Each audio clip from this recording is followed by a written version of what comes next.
नमस्कार। सोचिए, क्या ये मुमकिन है कि किडनी फेलियर जैसी एक बड़ी बीमारी, उसकी जानकारी किसी के जन्म के साथ ही जुड़ी हो? आज हम वैदिक ज्योतिष के इसी हैरान कर देने वाले नजरिए को समझने की कोशिश करेंगे। तो सवाल यही उठता है कि क्या सच में हमारे सितारे हमारी सेहत के बारे में कुछ बता सकते हैं? इस पड़ताल में हम ये देखेंगे कि वैदिक ज्योतिष के हिसाब से किसी की जन्म कुंडली में किडनी से जुड़ी परेशानियों के संकेत कहाँ और कैसे छुपे हो सकते हैं।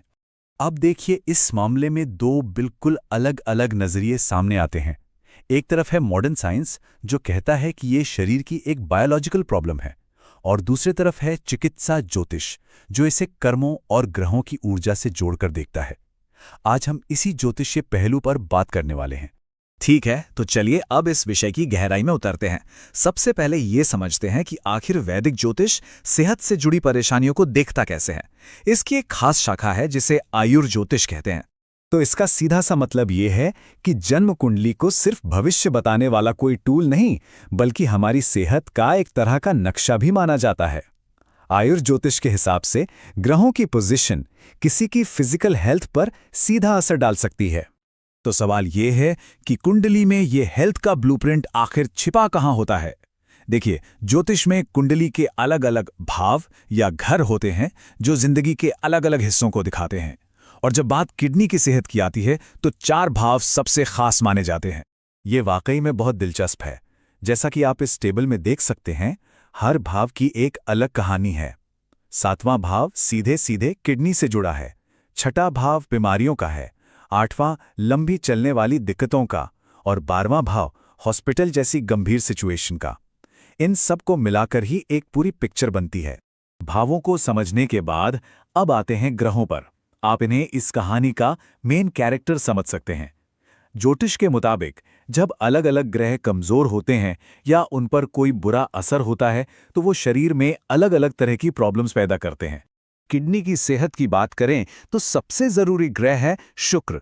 वैदिक ज्योतिष में शुक्र को शरीर के वाटर बैलेंस और प्यूरिफिकेशन सिस्टम का ग्रह माना जाता है, और इसीलिए इसका सीधा कनेक्शन किडनी से जुड़ता है। अब देखते हैं कि जब शुक्र पर कोई बुरा असर पड़ता है तो होता क्या है।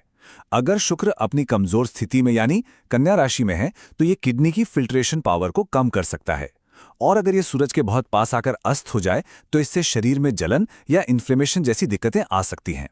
शुक्र तो हो गया मेन प्लैनेट, लेकिन शनि और मंगल का भी बहुत बड़ा रोल है। शनि को रेस्ट्रिक्टर माना जाता है, मतलब रोकने वाला। ये पथरी या किसी तरह की रुकावट पैदा कर सकता है। वहीं दूसरी तरफ है मंगल, जो अग्रेसिव है।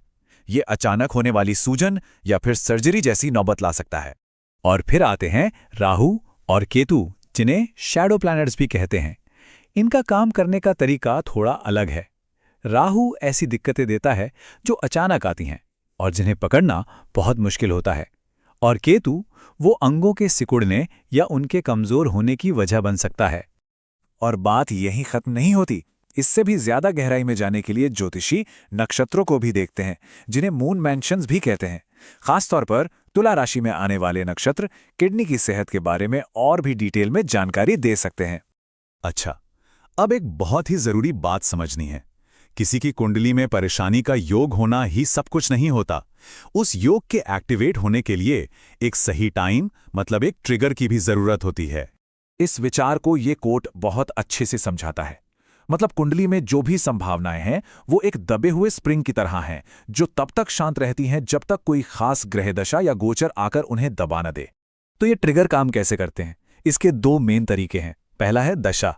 ये किसी ग्रह का एक लंबा चलने वाला टाइम पीरियड होता है। अगर किसी कमजोर ग्रह की दशा चल रही है तो दिक्कतें सामने आ सकती हैं। दूसरा है गोचर, मतलब ग्रहों की मौजूदा चाल। जब कोई बड़ा ग्रह कुंडली के किसी कमजोर हिस्से के ऊपर से गुजरता है तो वो भी एक ट्रिगर बन सकता है। अब ज्योतिषीय विश्लेषण के बाद सोर्स में कुछ उपायों का भी जिक्र मिलता है, लेकिन हाँ, एक बात साफ कर देना बहुत जरूरी है कि इन्हें मेडिकल ट्रीटमेंट का कोई रिप्लेसमेंट नहीं समझना चाहिए। इन्हें सिर्फ एक सपोर्टिव एक्शन की तरह देखा जाना चाहिए। उपायों पर बात करने से पहले यह समझना सबसे जरूरी है, सोर्स के मुताबिक ये उपाय सिर्फ एक एनर्जी लेवल पर सपोर्ट के लिए हैं, और ये किसी भी तरह से मेडिकल सलाह या इलाज की जगह नहीं ले सकते। तो कुछ उदाहरण देखते हैं, जैसे शुक्र ग्रह को बेहतर करने के लिए घी का दान, वाटर एलिमेंट को बैलेंस करने के लिए चांदी के बर्तन में पानी पीना, या पॉजिटिव एनर्जी के लिए कुछ खास मंत्रों का जाप करना। इसके अलावा ग्रहों से जुड़े दिनों पर दान करने को भी एक उपाय माना जाता है। और आखिर में ये सबसे जरूरी बात, जिसे बिल्कुल भी नजरअंदाज नहीं करना है, ये विश्लेषण सिर्फ ज्योतिषीय दृष्टिकोण को समझने के लिए है। सेहत से जुड़ी किसी भी तरह की परेशानी के लिए एक क्वालिफाइड डॉक्टर से सलाह लेना ही एकमात्र सही और जरूरी कदम है।